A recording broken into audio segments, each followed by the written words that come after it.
अगला टॉपिक देखेंगे, that is change in dimension of thin spherical shell due to internal pressure. तो इस वाले टॉपिक में हम सरकमफ्रेंशियल स्ट्रेन निकालेंगे, चेंज इन डायमीटर निकालेंगे, इसमें हम चेंज इन वॉल्यूम निकालेंगे और वॉल्यूमेट्रिक स्ट्रेन भी हम लोग निकालेंगे।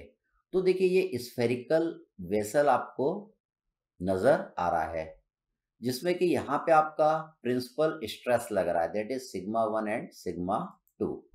और हमको क्या निकालना है, सरकमफ्रेंशियल स्ट्रेन निकालना है और वॉल्यूमेट्रिक स्ट्रेन आपको निकालना है।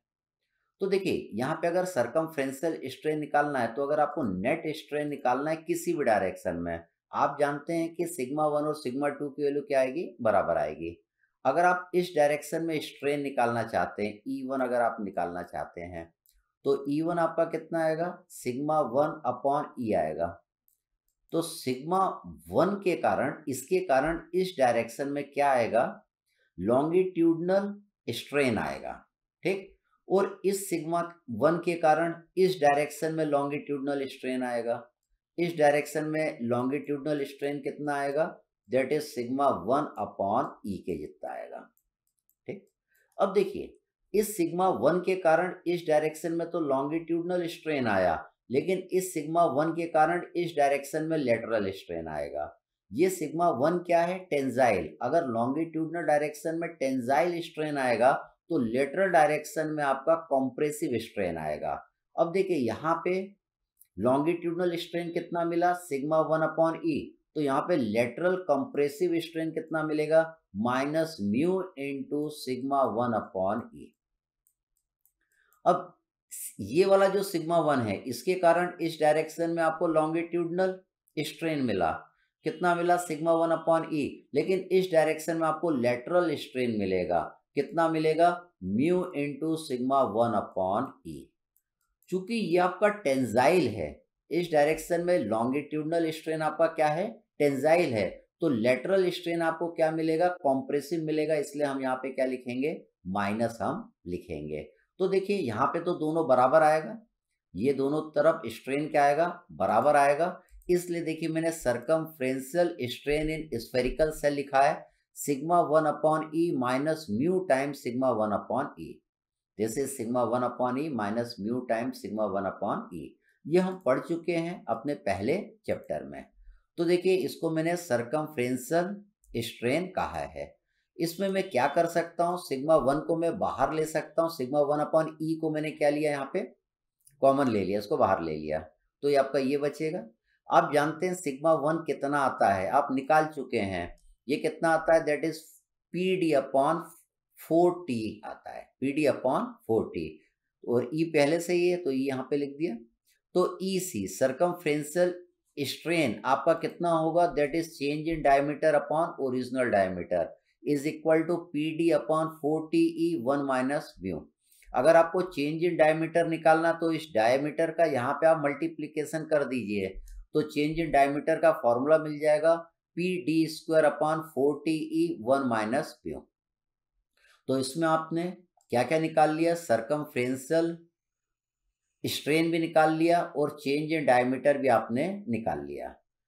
इसके बाद आपको वॉल्यूमेट्रिक स्ट्रेन निकालना है। आप जानते हैं वॉल्यूमेट्रिक स्ट्रेन क्या होता है, that is change in volume upon original volume.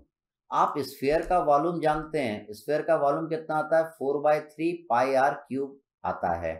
अगर आप क्या करेंगे, इसको डायमीटर के टर्म में लिखेंगे तो r बराबर कितना होता है, d/2। आप इसको डायमीटर के टर्म में भी लिख सकते हैं, r बराबर d/2। r रेडियस है, d डायमीटर है, r इसकी त्रिज्या है और d क्या है, इसका व्यास है, तो r इक्वल टू d/2। तो देखिए आपने इसको डायमीटर के टर्म में लिख लिया। अब आपने क्या करा, इसका एक बार डिफ्रेंसिएशन कर दिया।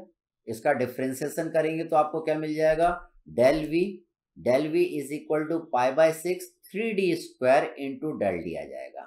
इसका आपने डिफ्रेंसिएशन कर दिया तो ये डेल वी हो जाएगा, और डी क्यूब का करेंगे तो 3d square into del D आपको मिल जाएगा। तो ये क्या हुआ, ये चेंज इन वॉल्यूम मिल गया, it is change in volume. और ओरिजिनल वॉल्यूम ये आपका है, it is our original volume. आप लिख सकते हैं change in volume upon original volume, ये आपने वैल्यू पुट कर दी। तो π/6 से तो π/6 आपका कट जाएगा और ये डी स्क्वायर से यहाँ का भी एक डी स्क्वायर कट जाएगा तो डी बचेगा खाली। मतलब आपका बचेगा change in volume upon original volume is equal to 3 into change in diameter upon original diameter. तो देखिए change in diameter upon original diameter को आप क्या लिख सकते हैं, ईसी भी आप लिख सकते हैं। Change in diameter upon original diameter को आप क्या लिख सकते हैं, ईसी भी लिख सकते हैं। और इसको आप क्या लिख सकते हैं, ईवी भी आप लिख सकते हैं।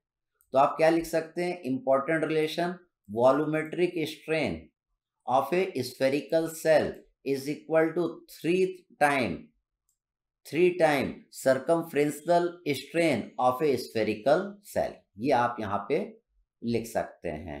ठीक, फिर हम आगे बढ़ते हैं। तो देखिए change in diameter upon original diameter को मैंने क्या लिख दिया, इसकी वैल्यू यहां से मैंने लिख दी। ये वैल्यू आपकी कितनी है, दैट इज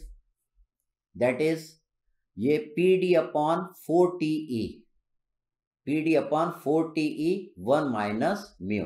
तो ये क्या आ गया आपका, वॉल्यूमेट्रिक स्ट्रेन आपका आ गया। अगर आपको चेंज इन वॉल्यूम निकालना तो वॉल्यूम का यहाँ पे मल्टीप्लीकेशन कर देंगे, तो आपका चेंज इन वॉल्यूम आ जाएगा 3PdV upon 4TE 1 minus mu. ये चेंज इन वॉल्यूम आपने निकाल लिया।